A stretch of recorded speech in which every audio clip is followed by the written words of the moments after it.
नमस्कार, आपके साथ मैं अनुराग सिंह। आप देख रहे हैं यूपी की खबर जनपद मऊ से। इस समय जनपद मऊ के कोपागंज नगर पंचायत में है। कोपागंज नगर पंचायत का यह वार्ड नंबर 13 है। यहाँ से सभासद पद की प्रत्याशी ममता पांडे जी है। ममता पांडे बीजेपी के कद्दावर नेत्री हैं। बीजेपी ने इन्हें टिकट नहीं दिया तो इन्हें निर्दल चुनाव आज लड़ना पड़ रहा है। ये मेरे बीच है, पीछे आप देख सकते हैं लगातार जनसंपर्क में लगी हुई है। वार्ड नंबर 13 में लोगों से अपील कर रही हैं कि आप लोग हमें एक बार मौका दीजिए, हम फिर 5 वर्ष में विकास ऐसा करेंगे कि वार्ड नंबर 13 को आप लोग पहचान नहीं पाएंगे। यहाँ लोग हैं, कुछ लोग हैं, इनसे एक बार बातचीत करने का हम प्रयास करते हैं। दादा कैसे हैं आप?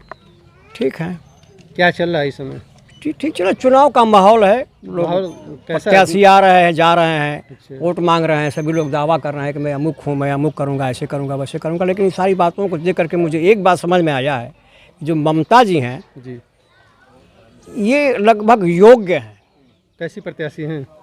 ये शिक्षित भी हैं, इनके अंदर एक जज्बा है कुछ करने की। अच्छा, तो इनकी बातों से लग रहा है कि इनको वोट मिलना चाहिए। मैं तो व्यक्तिगत अपनी बात कर रहा हूँ। मैं कोई नेता तो हूँ नहीं कि मैं तो सहमत हूँ इनसे कि मैं इनको वोट करूँगा। तो ये नेताजी आप लोग बीच आई हैं तो दुख सुख में शामिल रहती है कि अचानक चुनाव आते ही आप लोग बीच आ गई हैं? ऐसा है ना कि अब तो आज का जो कल्चर हो गया है राजनीतिक, नेता लोग अब तो छोड़िए, तो एक हमारे गांव की ही हैं, ये तो हमेशा मिलती जुलती रहती हैं, हम सभी मिलते जुलते रहते हैं। अब क्योंकि आज का जो कल्चर राजनीति का है, केवल नेता तभी आते हैं ग्राम में या अपने लोगों से या वोटरों से मिलते हैं जब उनको वोट की ज़रूरत होती है। तो इसके बाद तो नज़ारत हो जाते हैं वो। तो ये दुख सुख में शामिल होती है? ये तो हमारे पड़ोसी हैं भाई, हमारे निरंतर मिलती जुलती रहती है, हर बात होता रहता है। तो इनको बातें मत करिए। तो हमारे बिल्कुल हमारे पड़ोसी हैं, बगल के, हमारे गाँव की हैं, हमारे मोहल्ले की हैं। तो क्या स्थिति है इनकी चुनाव में? मैं तो अपने असर से कह सकता हूँ कि ठीक ठाक है। ठीक ठाक है, माहौल टाइट है इनकी? ठीक ठाक है। तो क्या इनसे उम्मीद करते हैं आप? उम्मीद जो इन्होंने कहा है इंटरव्यू में आपके, मैं पूरी उम्मीद करता हूँ कि उस पर खरी उतरेंगी ये। इसी क्रम में ममता जी भी, इनसे भी एक बार बातचीत करने का हम प्रयास करते हैं। ममता जी कैसी हैं आप? आगे आइए। कैसी हैं आप? अच्छी हूँ। क्या इस समय हो रहा है? इस समय चुनाव चल रहा है और मैं लगी हुई हूँ। चुनाव में लग गई हैं? जी, जनता से मिलने के कार्य में मैं एकदम पूरी तरह से जुटी हूँ। जनता की समस्या को सुनना, व्यक्तिगत रूप से मैं मिलती हूँ। देखिए, जब तक मैं व्यक्तिगत रूप से नहीं मिलूँगी तब तक मुझे समस्या नहीं पता चलेगा, और व्यक्तिगत रूप से मिलने से ही पता चलेगा कि हमारे क्षेत्र में हमारी जनता को क्या समस्या है। किस पार्टी से आप चुनाव लड़ रही हैं? जी, मैं निर्दल लड़ रही हूँ। तो आप तो एक भाजपा की कद्दावर नेत्री हैं। हाँ, तो क्या वजह रहा कि आपको भाजपा ने टिकट नहीं दिया, आपको निर्दल चुनाव लड़ना पड़ रहा है वार्ड नंबर 13 से? भाजपा से मुझे पूरी उम्मीद थी, लेकिन फिर भी भाजपा ने मुझे वोट ना देकर एक सपा कार्यकर्ता को दिया है, जो फिलहाल भाजपा में शामिल हुई हैं। अब ये यहाँ के क्षेत्रीय वो पदाधिकारी ही जानते कि उन्होंने क्यों नहीं दिया।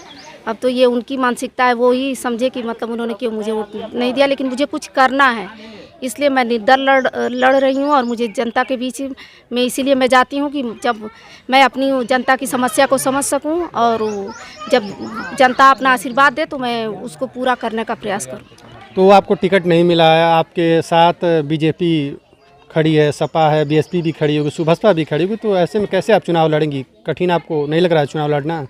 देखिए, मैं पूरी ईमानदारी के साथ मैं लड़ूंगी। मुझे अपने आप पे विश्वास, मुझे करना है। अगर मुझे करना, और 6 मतलब उठे हैं जो प्रत्याशी हैं, सब महिला सीट है, लेकिन सबके हस्बैंड मतलब क्षेत्र में घूमते हैं। और मुझे अगर कुछ करना नहीं होता तो मैं भी घर में बैठती, मेरे भी हस्बैंड और 2-4 लोगों को लेके क्षेत्र में घूमते। लेकिन मुझे करना है, और मुझे इस बात को समझना है। मैं जब क्षेत्र में नहीं निकलूंगी तो मुझे कैसे पता चलेगा कि मेरी क्षेत्र की समस्या क्या है।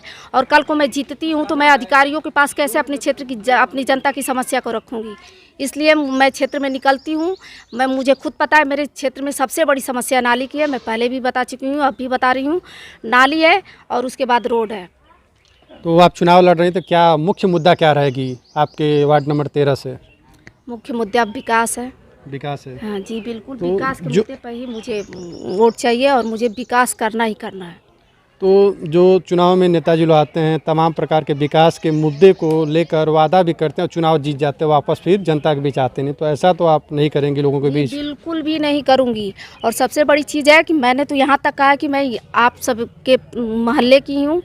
जब मतलब जिसकी कोई भी समस्या हो, किसी भी समय मुझसे आके मिल सकता है, अपनी बात कर सकता है। और मैं इतना घूम चुकी हूँ अपने क्षेत्र में कि कोई अपने क्षेत्र की किसी भी जनता को मैं जब भी मुझसे मिलेगा मैं उसे तुरंत पहचान जाऊंगी कि हाँ, ये मेरे क्षेत्र की जनता है। ने बात किया ममता पांडे जी से। ममता पांडे कोपागंज नगर पंचायत के वार्ड नंबर 13 से सभासद पद की प्रत्याशी हैं। ये चुनाव यहाँ से लड़ रही हैं। ये बीजेपी के कद्दावर नेत्री भी रही हैं, लेकिन बीजेपी ने टिकट नहीं दिया है, जिससे आज निर्दल चुनाव लड़ रही हैं और लगातार लोगों से जनसंपर्क कर रही हैं। लगातार लोगों से जनसंपर्क करने के साथ साथ लोगों से वादा भी कर रही हैं कि अगर आप लोगों ने मुझे मौका दिया तो बिल्कुल मैं वार्ड नंबर 13 का मैं विकास करूँगा।